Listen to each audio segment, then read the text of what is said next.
Welcome back to another episode of Chatting with Slava the Jordanian. I'm your host, STJ, and I'm very, very excited to bring a returning guest to our program, Gisselle. For some of you guys that watch our season 1, Gisselle was on, and also her sister Naomi, and we're hoping to bring them together on one episode. It's going to be amazing. It will be like fireworks during that episode. But we've been talking a lot about coming together on an episode. As two female immigrants, we have a lot in common, and we have a lot of stories to share with you guys as far as our journey. And since this platform on the Mindset Master Moment, it's all about telling our story or storytelling, we thought we could do the episode sharing our experiences growing up with mental health. Just to give you guys a quick paint a picture for you. My mom was a science and math teacher in Saudi Arabia. I was born and raised in Saudi Arabia. My dad is originally from Palestine, Nablus, but Jordanian, of course, and my mom is from Jordan. And my mom was very academic, and the whole household, the mindset of the household was very much focused on facts, math, and science. And 95 out of 100 in our household was a failure because my mom had so much to be proud of. So when I started 8th grade, I started experiencing bullying in school, because when I hit 12 years old, when I hit puberty, I was 5'9", and I was pushed in the back of the classroom, and I matured really, really fast. So as you can imagine, a lot of the kids in my classroom, they were almost not threatened, but, oh, you think you're better than us? You're so tall, and I'm very mature, and I showed a lot of feminine characteristics. And you were smart. Thank you. My mom thought so, Gisselle.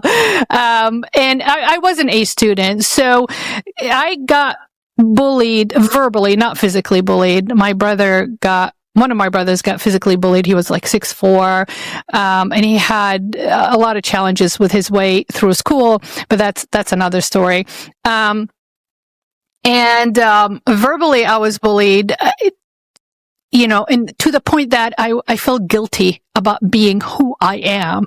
So I wanted to belong, as as somebody on 8th grade. And then when I got into freshman high school, I kind of built a little bit more courage because my place in the world became a little bit more serious. Back home.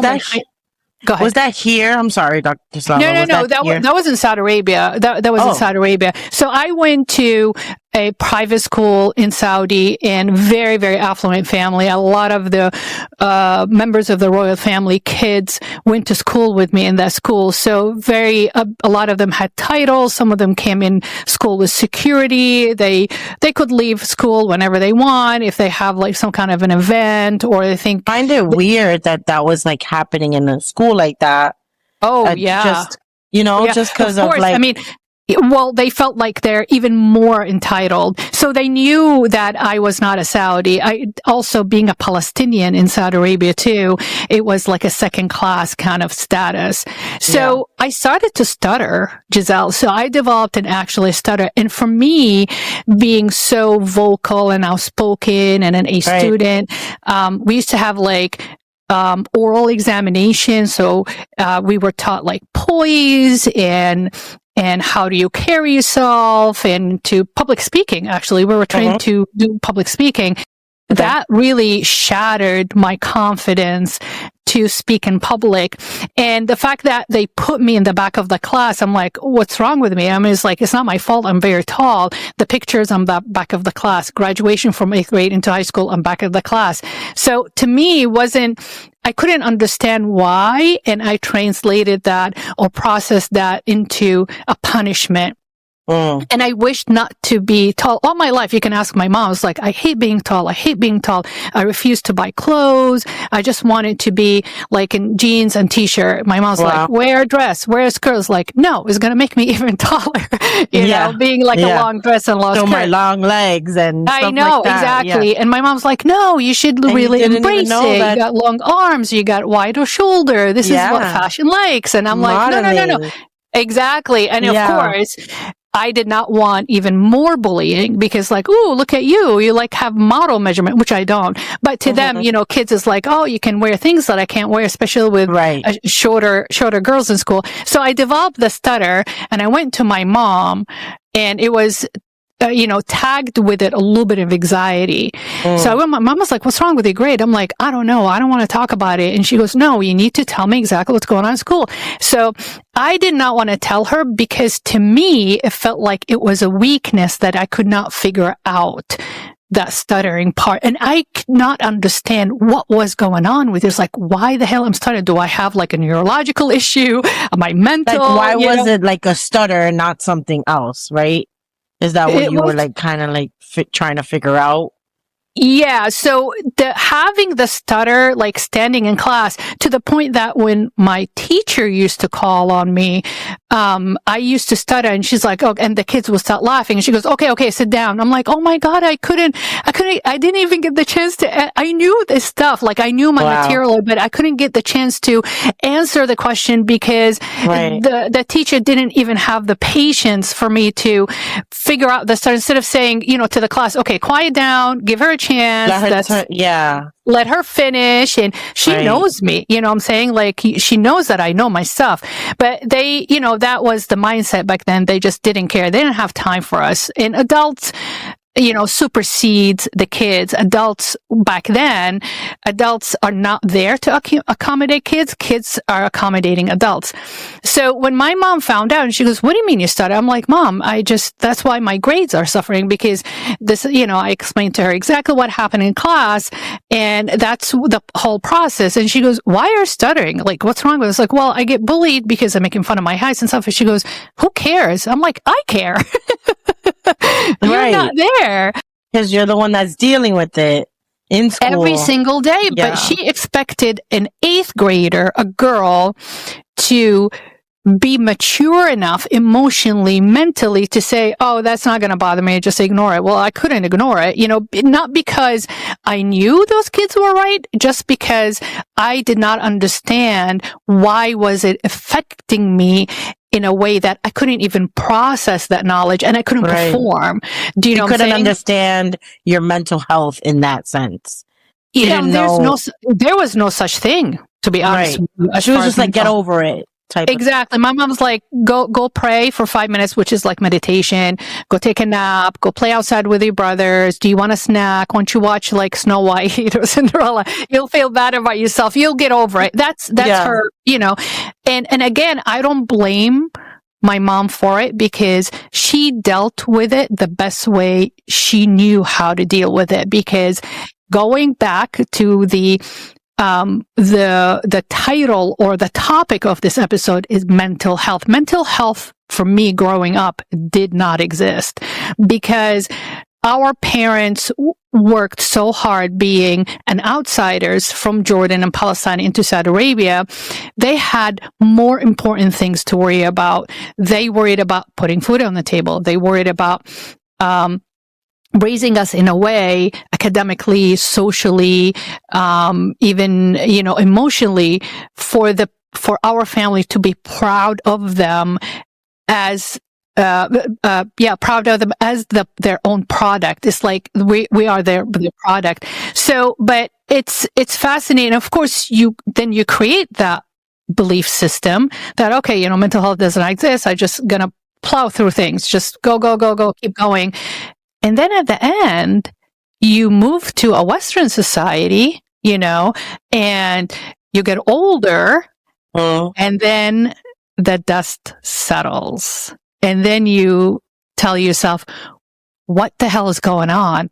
Why do I feel that way? I never felt this before. Where did I learn this? Where is this coming from?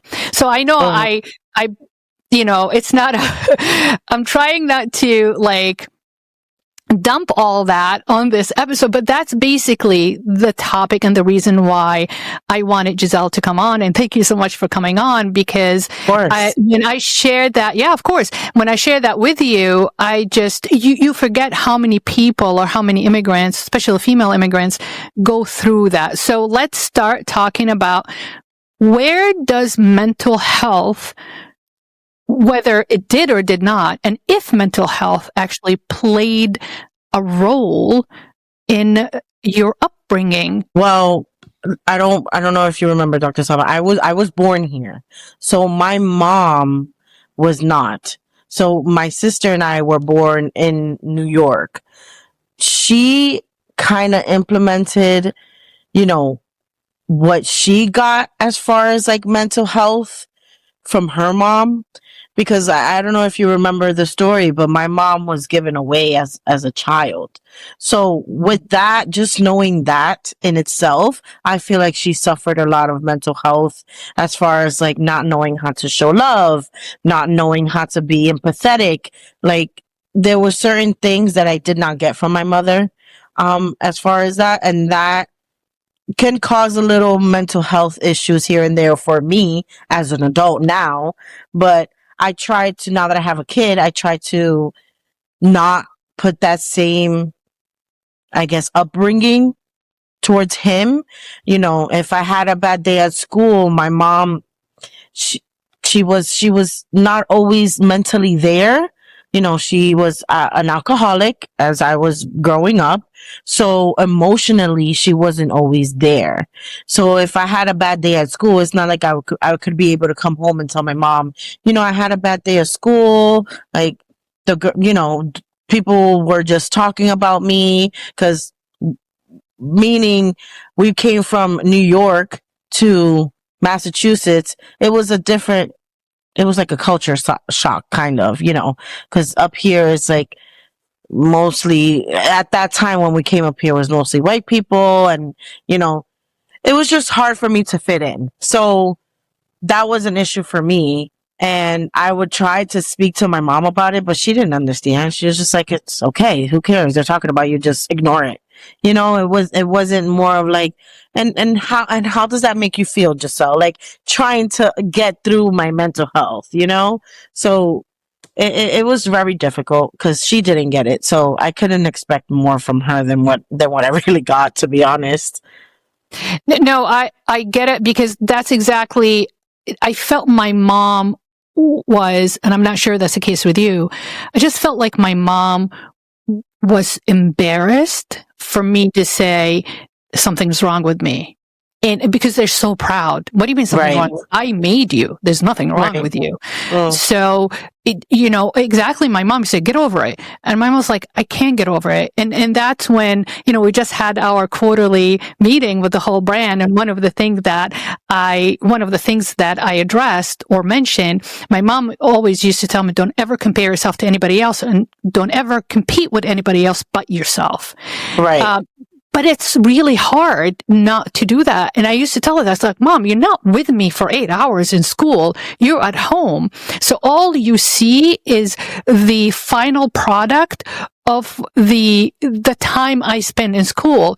Right. But my mom couldn't understand like why I could not focus on school, why I was not strong enough, that I got distracted by what other people say.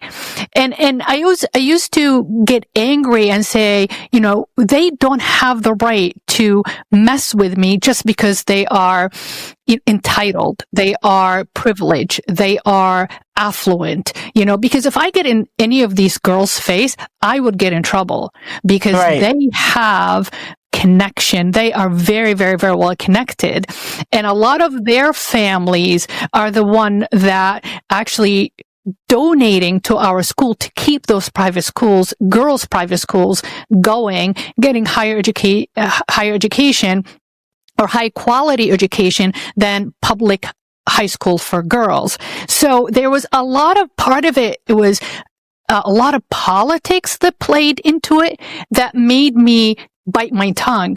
And Wow. as I got older, because there's like the social, it's like the Gilded Age, there's the So that's social. something else that you had to like worry about. Apart that they were actually making fun of you, you also had to worry at that young age, what it was going to be like socially for you yourself and your family. So that's hard. Yeah, because they knew they can get away with it. And they knew that I had to bite your tongue. I was like, And I was like, don't even go there. But I Oh my couldn't until I God. got into high school. And the funny thing is, my cousin, she has HRH title, she was 2 years younger than me. So she couldn't even, I mean, she's a princess, part of a royal family, Right. but she was younger than me. So she looked at me for protection. And here I am, Oh, was like, help. And she was like, I can't, I'm just a kid. If I was eighth grade, right. she was in sixth grade. What is a sixth grader going to do?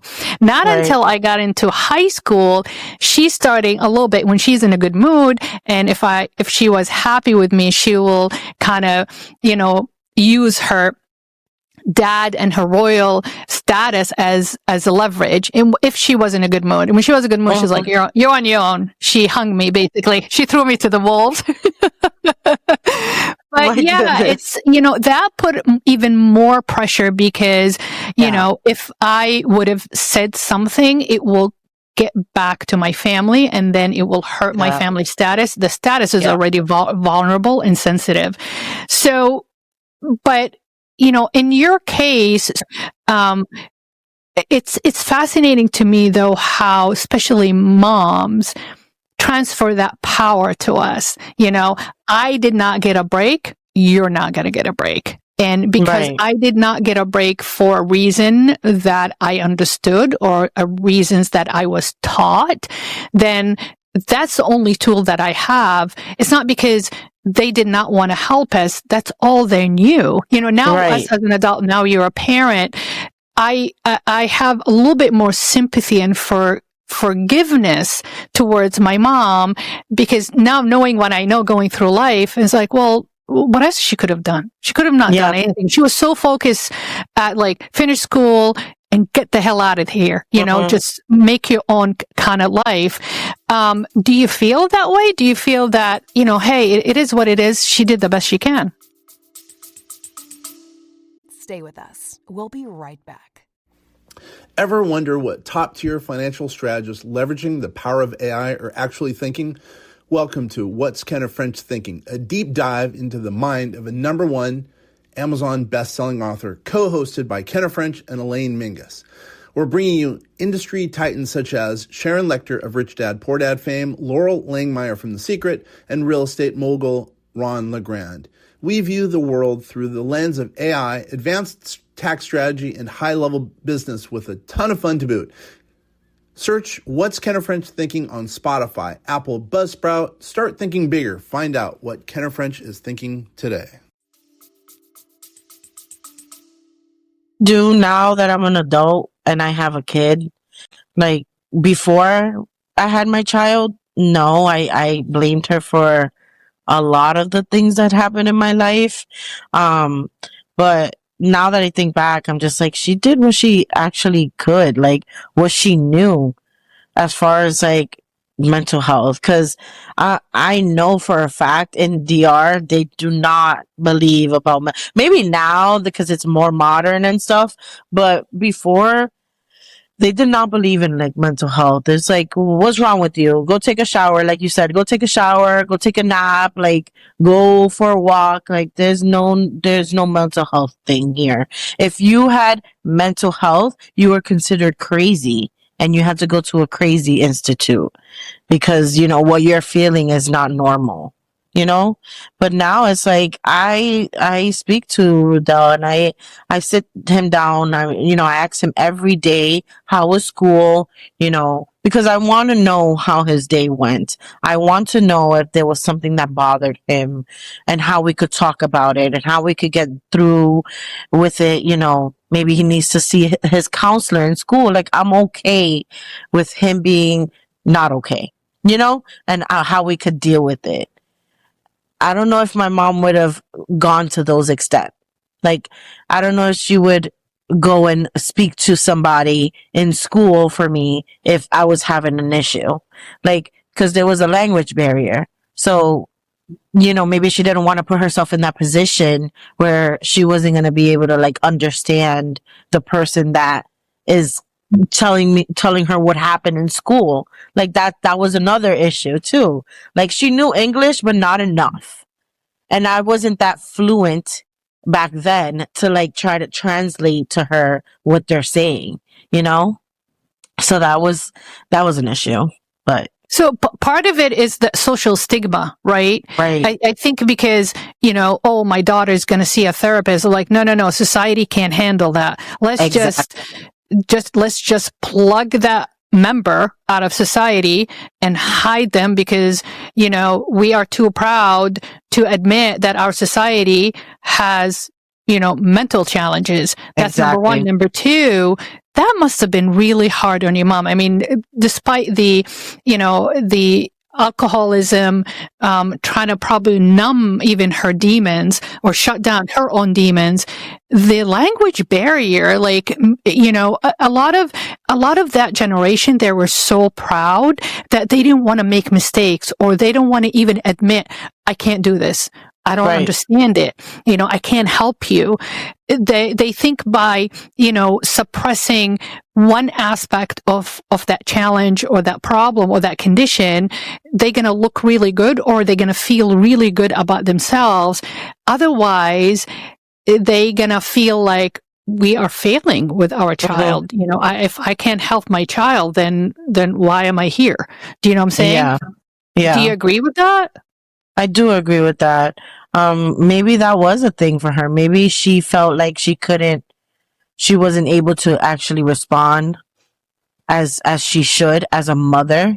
So she maybe just act like it was something that wasn't like a non-existent thing to not have to deal with that. I mean, there could be an issue. Yeah, I guess. Maybe it's just a coping mechanism replacing of I can't do, but I can do this. Like I can't do that for you, but I can't do this for you. For example, I always compare it to asking my mom, I want a burger. My mom hated making burgers. She didn't believe in burgers. It's like, no, I'm not going to make you a burger. I'm going to make you a stew with ground beef in it. But mom, it's not the same. Well, you can dip it. You can dip it with piece of bread. It's the same. It's a burger is not gonna go down as a burger. It's gonna go down as ground beef and pieces. Bread and pieces, right? So what's the difference? Tomatoes. Yeah, exactly. I was like, Mom, no, I want a stackable burger. It's like, no, you don't need that. I'll make you a stew. It'd be a lot better. Not because she wanted to impose the stew on me. I think because she just didn't know what I was asking. So to her, like, the best thing is, the closest thing to a burger in her mind is like, I'll make you a ground beef stew. I'll put everything that you like. And I was like, Mom, it's not the same, but I'll give you a piece of bread. It's not a bun. It's pita bread. It's not the same. But I want to give her some benefit of the doubt because, like we said, she did the best, she can. But so, how do you deal you were born here and I said first generation American. If your mom finds out, for example, let's skip a generation. If your mom finds out one of her grandbabies being bullied or suffering, what do you think she would do? Honestly, I had a situation recently where Rodell was being bullied in school.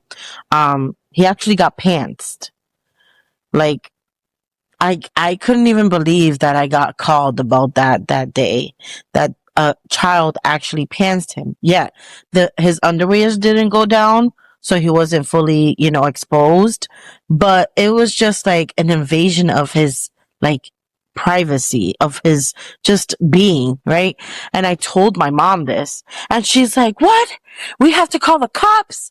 We have to, we have to report this. It was like she reacted way more past than what I was supposed to react. And it was like, I don't think you would have done that for me. If I was like, if that would happen to me, maybe, but I don't feel like that would have been your reaction. Like, and she's like, it just hits me different because he's my grandchild. And I'm like, but I'm your child.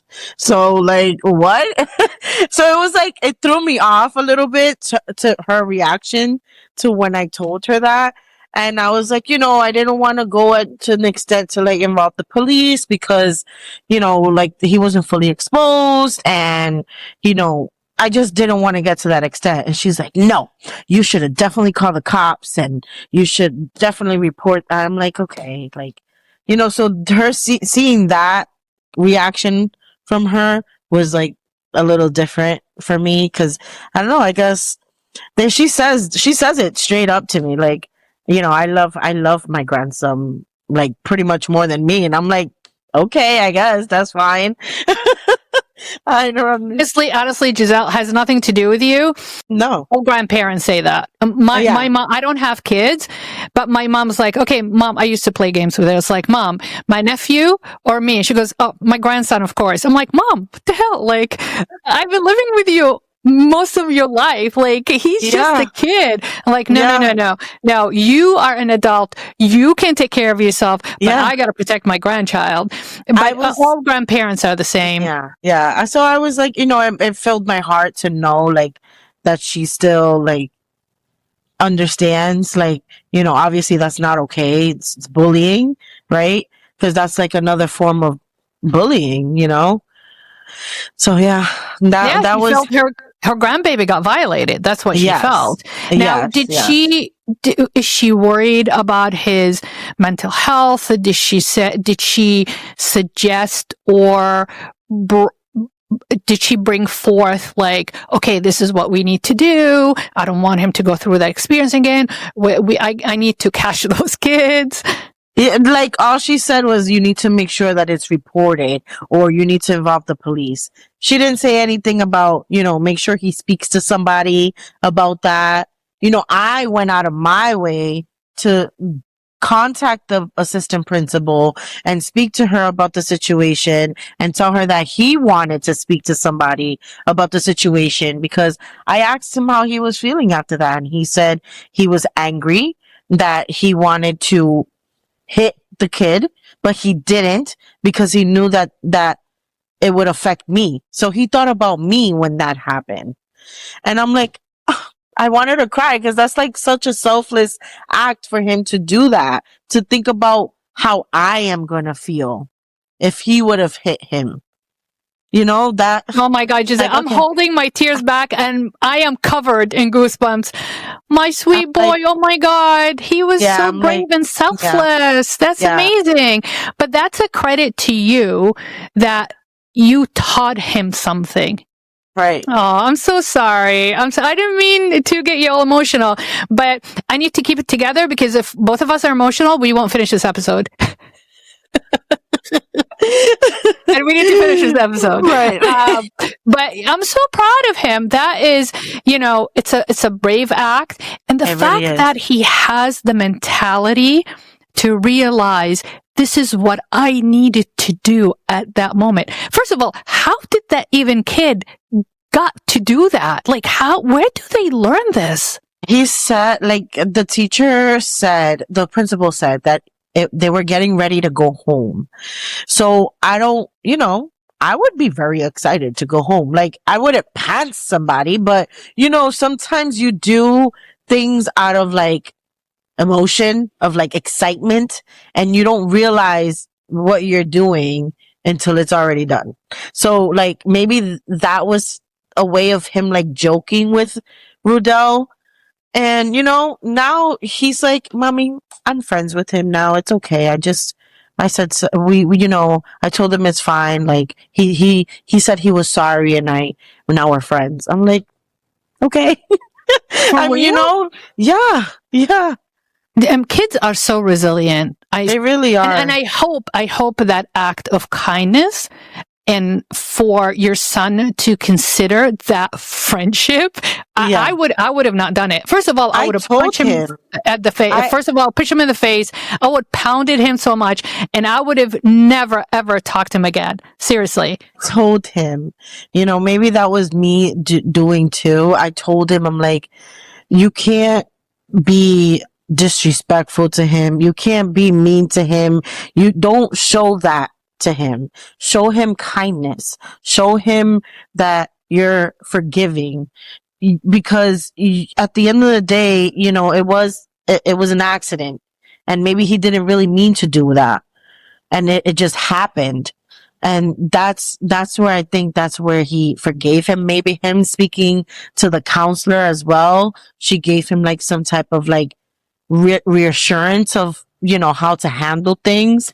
So that's why I made that important for him to speak to somebody other than me, because obviously, I tried to keep my composure, and I told him, I tried to like not say, you should have punched him in the face, or, but he didn't. He thought about me, and that made me try to go another route and see if he can like try to forgive him in another way, That's amazing. That shows that he has such a high level of emotional intelligence to actually, because when things happen that way, like I said, I was bullied in school. I'm not sure you were bullied in school or experienced any of that in school. You don't have time to think. Things happen. I agree with you. Things happen really fast. But as a child, you're like a little kitten. You are on like defense mechanisms. Like you just want to protect yourself, and you can commit. Mistakes happen all the time. Accidents happen all the time, and things can go really bad, really quick. And for him to have that self-control, to think of you, number one, that, that's not what mama is expecting. She taught me better. Number two, he went above and beyond that and show mercy, compassion, and understanding and forgiveness. For a child his age, that takes a very high level of emotional IQ. I want to give you all the credit, Gisselle, but I think he has even more than that. Innately, I think naturally, he has the ability to do that. And that's just amazing. So do you channel any of your experiences through him? Or you never, did you ever go through like experiences like that in school, being bullied or mean girls or anything like that, or not really? Because I know you mentioned you had your brother was your protector. Yeah. Yeah, I did, but not so much. It was more or less like when I first got here from New York, like when we first moved to Mass, it was like, I was like a culture shock for everybody. There was uniform, so we had to wear blue and white. So blue, white shirt, blue pants, blue shirt, blue pants. So, but I don't know if it was like my other attire. I had a North Face. People didn't wear North Face jackets over here. It was not like a thing, my sneakers, like it was like a different type of sneakers, like style. Like I stood out. And that was not something that girls liked, cause I stood out above all of them. And then I was like a heavier set girl. I've never been skinny. So that was like another thing, another issue, but I was kind of popular. So, cause of my brother. So that's, he was always like a grade or two above me. So everybody knew me as Chris's little sister. Chris is my brother. So I never really experienced bullying like that. Only when we first like arrived to Massachusetts. So if that's the case, where did you gain the knowledge and the tools to teach Riddell what you taught him? Because sometimes, we gain experience when we go through certain events in life. It's like, oh yeah, I know, I've been through this. I'm not going to teach my kid how to do it because I know exactly how he feels, because that's how I felt. Right. To be relatable to Riddell. But where does that wisdom comes from?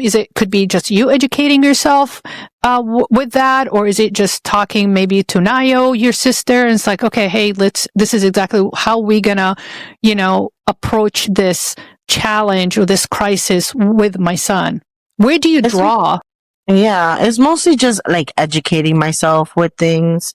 Obviously I deal with the public every day. I feel like patients are bullies sometimes, so I have to deal with that. I see that, and I feel like I'm really good at what I do because I continue to show compassion and I still show kindness, even though people are cruel, not on a daily basis, but most of the time. And I feel like that's how I deal with things, is just continuing giving that kindness, even though I want to punch them in the face. Sorry, Dr. Slava, with all your patients. But I just sometimes, that's in the back of your head. But then you're like, you got to stay professional. You got to make sure you show who you are as a human, because that's kindness. It's just humanity. It's just, to be a human, you have to have kindness. That's how I see it. And if he doesn't learn that as an adult, it's not going to be good for him. Because we see it on a daily basis. People who are not kind as an adult, you look foolish. I'm sorry. That's true. That's one way of looking at it. Like I said, one of my brothers, he was 6'4". He is 6'4" still. He always struggled with his weight, and it's fascinating. I have to share with you what Rudell is going through. History repeats itself. This is exactly what my brother went through. So that brother is 2 years younger than me. Mm-hmm. I was his protector at a certain age until he shot to 6'4". I couldn't protect him anymore. Plus, when he started first grade, they had to go to all boys school. So I was in there. Yeah, exactly. Now, my older brother, he's just 5'11". So that brother, the tall one, always got in trouble because he was protecting my 5'11" brother. Oh, so wow. My 5'11" brother, he wasn't a bully. He would just got picked on all the time in school. And he was just like Rudell.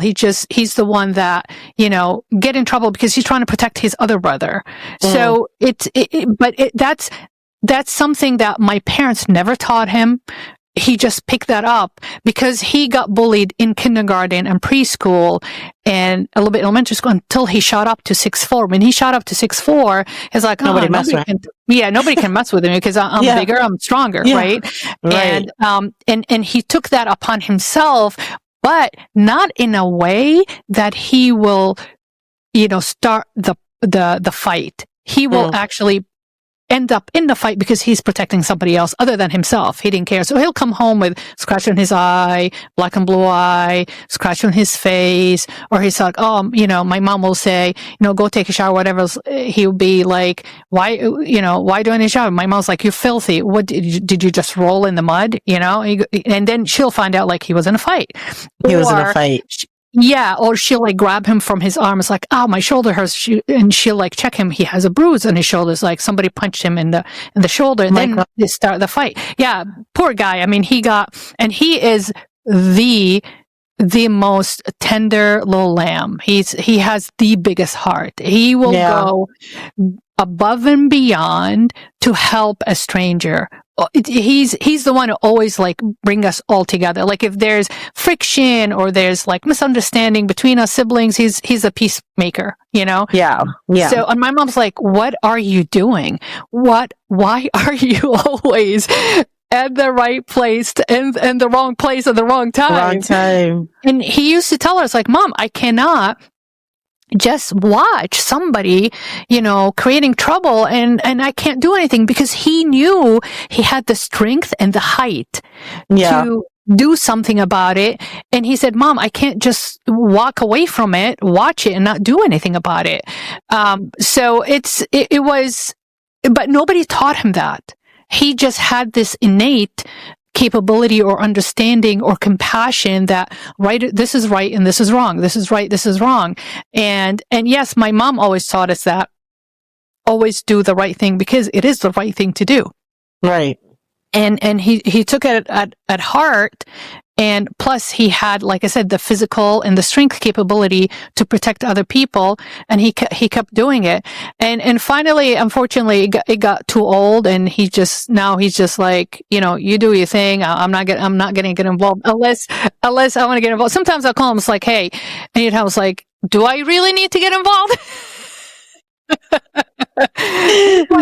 Now he thinks retired boxer. I'm like, I'm retired. I'm not going to do this anymore. I got kids right now. I got job. I'm traveling. I can't help you. I was like, no, you're the only one that can actually help us out. And literally, he's the one that, if we have family crisis, he's the one that brings everybody together. He's the one that you say, hey, listen, so-and-so is having a problem. We need some kind of family intervention. Yeah. But again, it fascinates me that some kids at a young age will play upon that talent. I call it a talent. It is very talented, like the compassion, the talent of compassion. Exactly. Yeah. The talent of forgiving. And he is, my brother, he has such a big heart. He never holds a grudge, ever. But he was verbally abused by a lot of people, because of his weight and his height. He was the gentle giant kind of thing, So, it's interesting that Riddell has that to a point, like he sees it. He's an empath. He sees it. He puts himself in other people's shoes, and it's like, okay, right. It's not worth it. Or that person really need the compassion or need the forgiveness. I'm so proud of him, and you should be too. How does your brother and your sister think about that? What Riddell is doing right now? Yeah, they're very proud of him. They see, they get upset because obviously they don't want him to experience these things, but I feel like everybody pretty much experiences bullying in some sort of way. They're proud of him and how he deals with it, and they're proud of me with how I speak to him, and make sure that he's always like heard, because I feel like that's a big thing in our culture. Sometimes we're not heard, and I want him to always know that I'm here to hear him and how he's feeling, and I want to know all those things. And as growing up, we didn't really get to experience that. Oh, like, I want to know how your day went. Like, I want to know, how we can fix things. Like, I didn't really get that. So I want to give that to Riddell and have him experience that, Do you think it's because our culture and our parents just had like more important things to do? Like, they were way too busy to survive and make it work. I'm 56 years old. I'm still trying to figure that out. I just feel like maybe that was like a form of them like teaching us about the world without really actually doing it. That's how I see that. I don't know. Like, I don't. Do you mean like that it's their way of teaching us how to be tough and to be strong? Yeah. Right. And how to like build that thick skin that they speak about, that thick skin where, that happens to you. Okay. You just got to patch it up and keep it moving, like not, which is not so it's healthy. not because they didn't believe. See, when I was young, I thought, no, I agree with you. So number one. Number two, when I was young, I felt angry about that. Like, I don't matter. I'm not important, but, I tried to and then I gave up and I stopped talking about my emotion because it wasn't going anywhere. I wasn't getting the satisfaction. See that. I can see how you could like close it off and like. Of course. I mean, when you ignore a child or a child's emotions, either that they get angry. You get either angry and you start acting up, just to vent out, because you have to take that energy that bottled up and recycle it into something else, or you're going to suppress it so deep inside of you. You're going to, like you said, you're going to hurt somebody else or suppress inside of you, and you go through life, but that's going to surface regardless. I don't care what anybody says. It sure will surface, whether in the 30s and 40s, menopause. middle-age crisis or midlife crisis or whatever, changing life event can trigger that. Those are what they call it triggers, which I don't understand. I didn't understand it before, but now, like you said, dealing with patients and managing patient expectations, patient anxiety, fear and anxiety, emotions, especially these days, mental health is huge right now, which is, we are fortunate to live in it, but sometimes it's a little bit too much, but at least there are the resources, there's the knowledge, there's the science, there's the education to help people that struggling and suffering. But when my emotions got ignored as a child through even high school helped me because I had to focus on my future. As a second-class citizen in Saudi Arabia, I had to work really, really hard to keep it together, because if I didn't, then I won't have the grade to get out. Do you know what I'm saying? I didn't want to be stuck in Saudi or Jordan. So in order to come to the United States, it's like, okay, let's just bottle all this up, put it in a container. Let's focus on getting out. That's what I was focusing on. So I just got I submerged myself into school, taking exams, taking extra curriculum, classes or, tutoring or whatever, just to make sure that I had the GPA and I had the means to be qualified to get accepted here in the United States. So that was high school. But before high school, because all my emotions got ignored, I struggle. I went back and forth. It's okay. Either I'm crazy. This is not real. I'm making it up, or I don't matter. And that got me a little bit. I mean, now I realize I think I went through a little bit of depression, because I remember my grades suffer, to the point that I told my mom, I was like, I don't want to even go to school because nobody cares. If you guys don't care, I don't really care. And my mom flipped out. It was crisis mode. Like, she wanted to shut down the whole house. I was like, no. I did not work really hard. I did not leave home. Yeah. I did not leave everything I love and everybody I know for you to give up. And I said, but I keep telling you, Mom, like, I cannot focus. There's something wrong. Exactly. Like, I can't focus in school because I'm getting bombarded with all the stuff. And she said, just ignore it. But I can't ignore it because it's distracting. This is me talking to my mom. Like, I used to tell her, Mom, it's distracting. Like, I can't focus because I'm worried about if I open my mouth or if I act that way, somebody's going to throw words. And she used to say, these are just words. It wasn't physical. It was all verbal. And I said, they are words, but why am I hurting if they are words? Something seriously is wrong. And I struggled. Like, like I said, my GPA dropped 8th grade, 9th grade. And then when I got into high school and realized the timetable, like the clock is ticking, it's like, all right, I can't deal with this now because I need to get out of here. But I feel that I convinced myself that I needed to focus to get out. And it's almost like another way for me to seek help. So subconsciously thinking, if I get out of this society and this culture into more advanced Western culture, I can deal with that later and I can seek help later because, the West care about this stuff.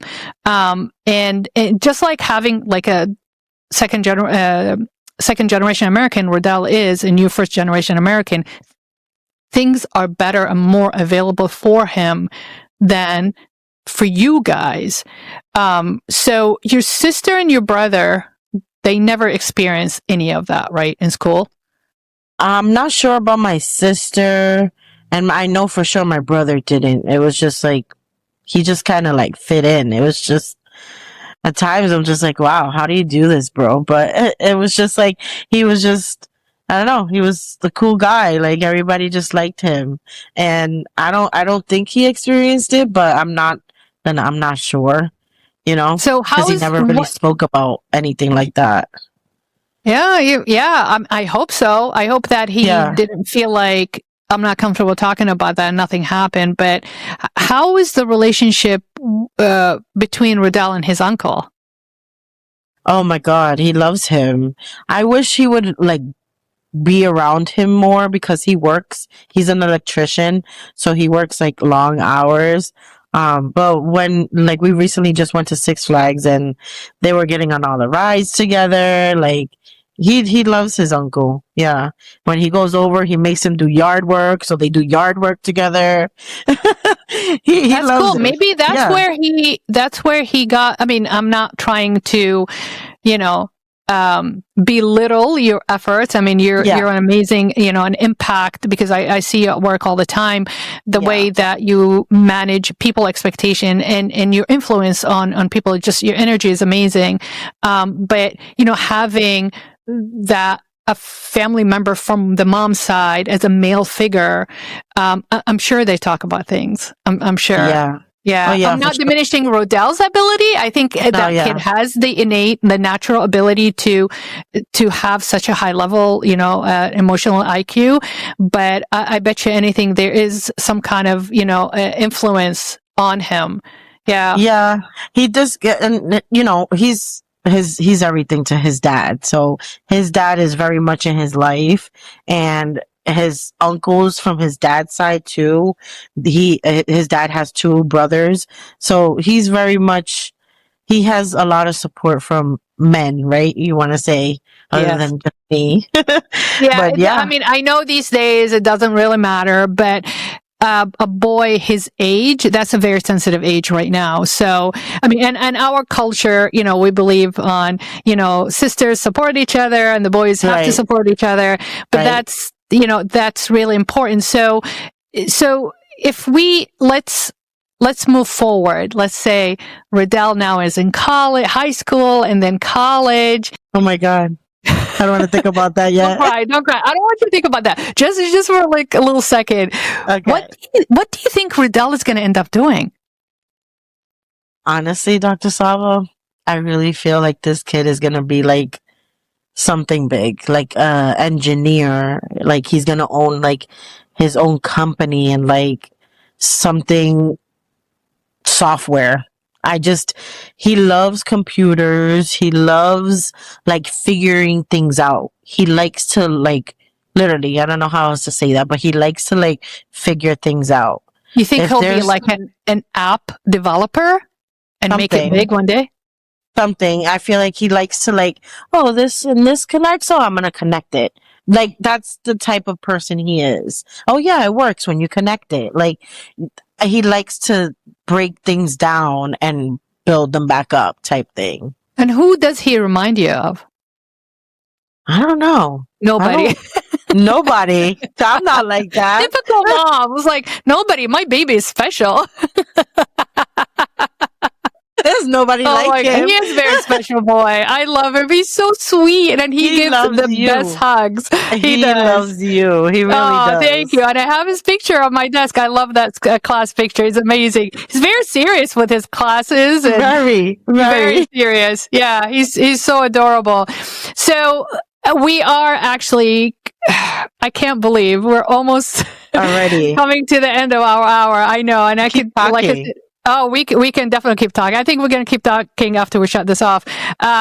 So what would be your advice for a young mom with the DR culture as an immigrant, whether she's born here, raised by first generation immigrant American, having children here? What would you tell her what to watch for and how to deal with things, especially mental health, anxiety, and children's stress? I would always just say, like, regardless of how you say, if you were born here or you were born in DR, it is a culture shock coming from DR to the United States because things are done differently here. Meaning, if your child is experiencing any type of mental health, whether it be bullying or, just things that are happening at home, there's always resources. Don't try to do it alone, because when you try to do it alone, it's kind of like limited. You never want to limit yourself with anything. You always want to make sure you have options for yourself and your child. You know, our culture makes it seem like we can't deal with it outside of our home.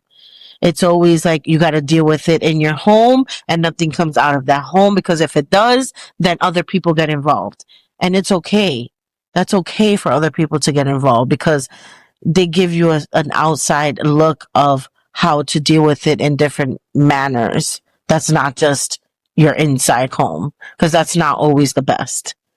And that's the advice that I give. Just be open. Yeah, and that's very important, right? So mastering an unlimited mindset by eliminating limited beliefs. So Right. remember, we come here with a specific belief system. Like you said, don't talk to anybody outside of family. Don't share that, because it looks bad, basically. And Right. that's the guilt. Right. They throw that guilt blanket at us and we're like, oh, I don't want to do that. Exactly.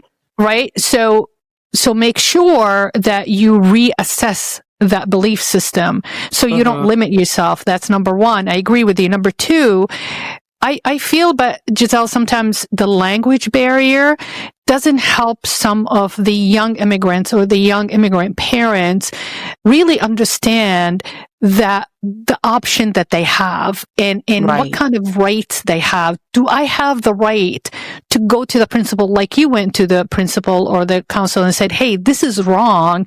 So you are able in English, in a comprehensive language to express yourself, to get your child that help, to actually Right. advocate for his rights.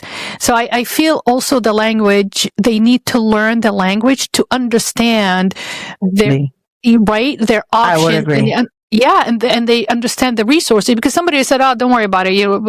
We don't have any of those services. No, you do. Should be able to get on the computer, Google it, like you said, search it, and have an open mind that you do matter. You do And matter. even if you don't speak the language, I'm sure they can find somebody that does speak the language where you could come across and let them know exactly what you want. And that's Don't what I'm feel saying. like- Advocate, Yeah. like get me a translator, because I need to deal with this. Advocate for yourself and for your child, always. Always. That's the most important. Yeah, absolutely. And it is tough love, because you want to show your child that you are on their side, but you're doing it perfectly. You're doing it right. You are advocating for your child, but also behind the scenes at home, you are spending that time with Riddell, saying that, hey, I know what happened. It sucks, basically. It's horrible, right? But you need to show compassion. You need to be the bigger person. And that's hard for a child his age to really understand, to a point that, yeah, that's important. He could have been one of the kids like, I don't give a damn. That's not important. I'm the victim here. I'm the one who got hurt. Do you know I what I'm was saying? worried about that. I was worried that he wasn't going to understand it. And how did you prepare yourself for that? Oh, shit. You didn't. Everybody at work was like, please try to calm yourself down with how you're going to approach him, because you don't want him to be. It was actually Amy was the one that told me. She was a coworker, my teammate at work. She was the one that told me, like, be careful how you say it to him, where you don't feel like you're like putting more like flame to the fire. Yeah, pressure on him. So just be careful how you approach him. Just ask him how he feels about it. Like, don't be like, you should feel mad and angry. And I'm like, you're right. Cause honestly, I wanted to tell him like, it's okay. Like I told him, it's okay for you to feel mad and angry about it, but let those feelings surpass you. And then, think about what if that would have happened? What if you were the one that was doing?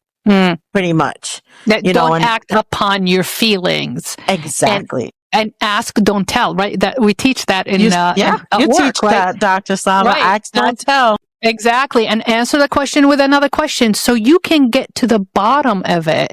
Because when you ask, you come across that you care. I'm on your side. I'm trying to figure this out with you. Let's figure this out together. Yes. But if telling us like, how could you do this? That's what my mom said. It's like, don't worry about it. She just told me not to worry about it. I'm like, Mom, you're not with me in school. Like, my grades are suffering. Like, I can't get out of here. Like, I need my grades to get out of here. Like, you're not helping. You're not helping. I know. And then later in life, my last point, I promise, I found out that she was going through emotional crisis herself when I was going through that. So she didn't have the emotional and the mental capacity. And I found that out from my aunt, her sister. I did not know that. There was a marital issues going on between my parents. Okay. So she did not have the mental and the emotional capacity to deal with this. Like, oh my God, this is the last thing I want to deal with this right now because I'm trying to save my marriage. So it wasn't her priority. It wasn't her That was her priority. Her priority was her marriage. Yeah, because that's what you were feeling. Exactly. Like, you're just like, don't even add to my plate. I have so much to do. That's, if I don't save my marriage, you won't even exist. You know what I'm saying? Like, we have to go back to Jordan. Forget about grades. Forget about school. Forget about going to America. Yeah, forget about that. Yeah. Forget about that. We're all going to get shipped back to Jordan. It'll be the end of the story because I didn't know the message I got. I don't matter. Right. I have no voice. And so I just let my grade just go to hell. Basically, it's like, I just let it go. It's like, okay, fine. But that was also my coping mechanism, hoping to get more attention. Because my mom, it doesn't really matter how you feel. If your grades suffer, she's going to pay attention. So I learned that. It's like, okay, I'm going to let my grade go. Then she's going to pay attention. When she sees me failing, which I didn't. When I say let my grade go, so I went from an A to a B. But she noticed a little bit, but it wasn't enough where she felt like she had to give her full attention to resolve the issue. Yeah. And now I understand as an adult, as a married woman, as, you know, as a woman, that must have been really hard because I wasn't the only one. There was 4 others. You know what I'm saying? That she was dealing with. And my other brother was getting bullied. So there was so much going on. But, you know, at that moment, you know, Rodell's the only child. At that moment, I was more important. Like, hello, I'm suffering here. I don't care about what's going on. And she couldn't. And part of me felt really bad after I found out because, like, oh, I wish I knew.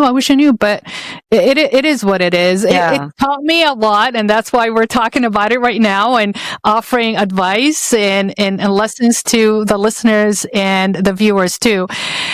Thank you so much, Gisselle. I really needed this. Thank you, Dr. Slava, for always inviting me back to your podcast. Always. I love it. Always. I express so much here, and I always walk away thinking like, wow, our cultures have so much in common. That's what I always walk away with. Like, it's so crazy how we're literally all connected in some way. That's how I walk away. We sound like we're neighbors growing up. Seriously. Absolutely. But I was in Saudi Arabia and you were in Brooklyn, New York, or Massachusetts, like far away. Right. Yeah, but it's that traditional tribal connection, the Eastern culture or the conservative culture expectations, and we're both women. You know, we're both females, and we see things in a very similar, through the same lens, pretty much, with different circumstances too. I really hope people can relate to this. Yes, absolutely. That's what makes us very, relatable to each other. Right. So I just want to thank Gisselle and our listeners and our viewers. As a reminder, these episodes are uploaded every single week on Wednesdays on both platforms, Spotify and the Apple Podcast, on the Mindset Mastery Moments. And also these episodes are available for you guys to watch on the YouTube channel, the Greenwood Dental Partners. So please, this is our 2nd season, so I would really appreciate you guys to review us and let us know in the comments below how are we doing, and if you guys like our topics, if you want to learn or hear more, please let us know. It's just going to help boost us as a self-improvement podcast series. So again, thank you so much. See you next time. This is Slava, the Jordanian.